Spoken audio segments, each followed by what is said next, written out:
शिव गुरु महाराज की जय, मैया भवानी की जय, प्रेम से बोलो सच्चे दरबार की जय। एक नगर रहे, एक नगर में बहुत लोग रहता, ग्रामीण रहना, जिनमें हर प्रकार के लोग रहते रहना। कुछ मतलब ठाकुर रहे, कुछ बाभन रहे, कुछ चमार रहे, कुछ डोम रहे, ऐसी करके रहे। मगर वो नगर में बहुत शिव चर्चा भी होके, शिव जी का शिव चर्चा होके, मगर मतलब उनमें जे जे भी रहे वाला रहे वो गाँव में, उनके अंदर बहुत भेदभाव रहे। मतलब एक दूसरे के प्रति जे ठाकुर रहे वो अपने के ऊंचा समझे, जे बाभन रहे वो अपने के ऊंचा समझे, मतलब जे डोम रहे इसी जे नीच जाति में रहे तो मतलब ओके सब हीन समझे।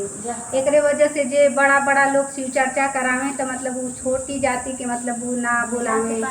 हाँ भेदभाव रहे तो वो अपने घरे वो लोग के ना बुलावे। आ जे मतलब वो अपन रहे तो उन लोगों ने अगर शिव चर्चा करावे तो उनके घरे वो ना जाए। तो ऐसी मतलब वो गाँव में ये बात है, शिव जी का चर्चा तब होखे, मतलब उनकर होखे आज सुन जब मैक लगे तो मैक का आवाज़ निकले तब जे उनका शिव जी का भक्त रहे, जैसे डोम धरकार भाई, मोसार भाई, चमार भाई, सबकर हम बात करती, मतलब वो सुने उनकर तो मतलब ऐसी उनसे ज्ञान प्रकट करे कि चला मैक के जरिए उनकर मतलब हमारे हृदय में मतलब आवाज़ आवत है तो उनके जरिए मतलब सुने। तो वो गांव में एगो डोमिन रहने जिनके मतलब एको औलाद ना रहने, तो जैसी जैसी ठाकुर बाभन मतलब पूजा पाठ करें तो मतलब जैसी जैसी कहानी कहें, शिक्षा कहें, जैसी जैसी अनुभूतियाँ बोलें तो उनके मतलब मिले ये जरिए से जब उनके ज्ञान प्राप्त होके तो उन भाई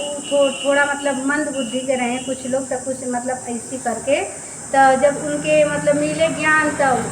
डोमिन भी यही तरह एक जगह की चर्चा रहे केहू के घरे तो मतलब सुननी तो जब सुने कि शिव चर्चा में आवे के चाहिए, 3 सूत्र का पालन करे के चाहिए, जो शिव के गुरु ना बनौले वो शिव के गुरु बना ले तो उनका हर इच्छा पूरा हो जाए, भगवान उनका हर दुख के कटिए। मतलब ये कुछ जब सुननी तो उनकी कौनो औलाद ना रहे डोमिन के, तो कहनी ना कि हम शिव चर्चा में जाई। एक तरह तो माइक लगा था तो दूर से कुछ आवाज़ सुना था, कुछ आवाज़ ना सुना था। अगर हम जाए मंदिर में चाहे शिव चर्चा में तो मतलब हमके पूरी तरह से उनके ज्ञान मिली तो हम शिव जी के गुरु बनाई और उनका शिव चर्चा करब आ करवाई तो शायद हमार भी शिव गुरु सुने। ऐसी तो हमके भले निमंत्रण ना मिलल शिव चर्चा में जाए के, मगर फिर भी हम जाए तो का कहनी कि अपन शिव चर्चा में शिव चर्चा एक जगह होत रहे तब उस शिव चर्चा में गईनी आ खूब इतना घूंघट काट के मतलब कहनी कि हमके केहू पहचान ना पाए। अपन गईनी बेचारी शिव चर्चा सुननी, अपन शिव जी से दया वया मंगनी, दया वया मंगले के बाद कहनी कि हे शिव जी महाराज अगर हमार मतलब गोद तू भर दे बा कुल गुरु बहना से कहनी कि हे गुरु बहना वही घूंघट में ही कहनी कि हे गुरु बहना लोग हमके भी अपने तरफ से तनी दया मांग दी कि हमार मतलब गोद भर जाई तो हम शिव चर्चा कराई तो आप लोग के बुलाई, आप लोग से ही शिव चर्चा कराई। तो कहनी कि चलो ठीक है, सब लोग उनके लिए भी दया मांगला कि हे महादेव बाबा जैसे इनकर गोद ना भरला वैसे इनके एगो औलाद दे दा ताकि इनकर भी गोद भर जाए। तो मतलब सब शिव जी से दया मांगला, शिव जी के कृपा से मतलब उनकर गोद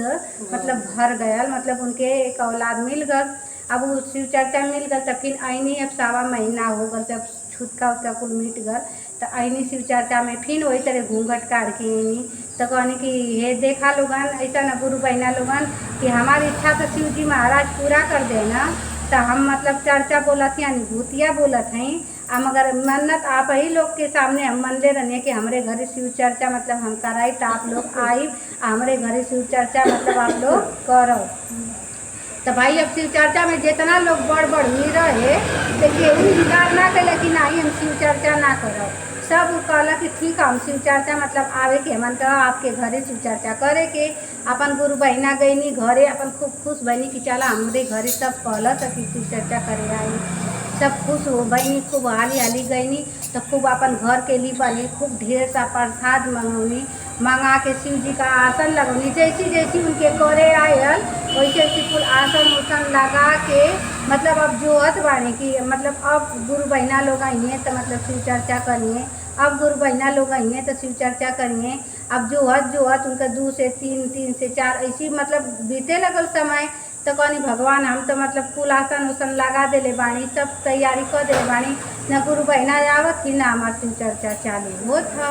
तब का करे कहनी कि जाए दाए अब तो ना केहू आवत था। हे बाबा भोलेनाथ जैसी हम तोरे शिव चर्चा में गए नहीं, जैसी जैसी हम सुनले हैं वैसी वैसी तोहार हम भजन भक्ति भाव करत ही, हमार मतलब जैसी हमरे आवत वैसी करती, हमार मतलब हम आन्हर बन के करत ही तो तू ढिठार बन के लिया बाबा भोलेनाथ। हम आपके गुरु बनौले ही, अपन ओही में भजन कैनी, चर्चा कैनी, आरती कैनी, मतलब सब कुछ मतलब करके पूजा समाप्त हो गल। तो अब प्रसादी सब गुरु बहना खातिर के बहुत ज़्यादा मंगौले रहनी। तो कहनी कि अब हम इतना प्रसादी मंगाइले नहीं, हम आखिर प्रसादिया करब का, हम कितना खाइब, हम हमार जैसे हम हमार पति देव हमें खाली, आ छोटा बच्चा तो प्रसादी खाई ना। तब उस सोच में पड़ गई। तब तक देखनी कि